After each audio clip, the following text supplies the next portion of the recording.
সমতাৰ ছন্দেৰে জীৱনৰ গান খুব মৰম লগা শিৰোনামাৰ এটা অনুষ্ঠানলৈ গৈছিলোঁ। ডক্টৰ ভীমৰাও আম্বেদকাৰ দেৱৰ পুণ্যতিথিত চাফাই কৰ্মী বস্তিৰ কণ কণ শিশুসকলে যি সাংস্কৃতিক অনুষ্ঠান পৰিৱেশন কৰিলে তাত নিজেও এগৰাকী অতিথি হিচাপে উপস্থিত হ'বলৈ পাই খুবেই ভাল লাগিল। সেই উজ্জ্বল মুখকেইখন দেখি প্ৰত্যেকজন মানুহৰে অন্তৰ গলিব। তেওঁলোকে যে ইমান ধুনীয়াকৈ প্ৰতিটো অনুষ্ঠান প্ৰদৰ্শন কৰিছিল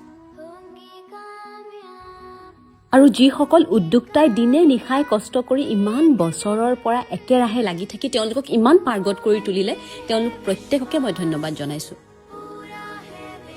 সেই অনুষ্ঠানটোত আচলতে মোৰ বিশেষ ক'ব লগা একোৱেই নাছিল, কাৰণ সেই প্ৰত্যেকজন শিশুৱে নিজৰ প্ৰতিভাৰে তাত উপস্থিত থকা প্ৰত্যেকজন দৰ্শকৰে হৃদয় জিনিলে।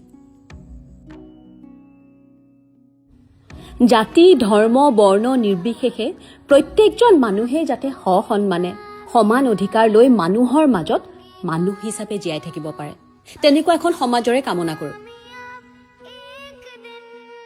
তীৰ বিৰাই থকা চকুকেইটাৰে উজ্জ্বল হাঁহিমুখীয়া সেইকেইটা আমাৰ সন্তান।